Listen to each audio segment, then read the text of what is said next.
Hi there, it's Ian Milton of Diamond Gleam, hard surface repairs and bath resurfacing.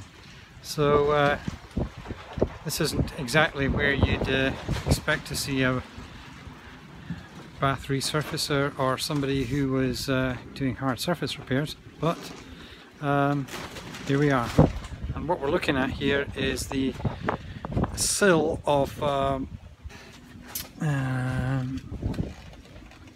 a window which has been damaged by glue, and I'm outside on the scaffolding trying to sort that out. So yeah, it's one of these one-off jobs that I need to figure out how to fix and then fix.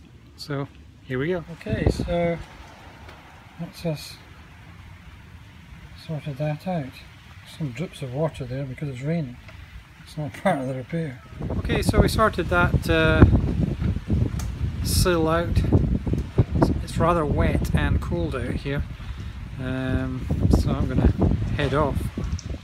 Diamond Gleam, hard surface repairs and restoration.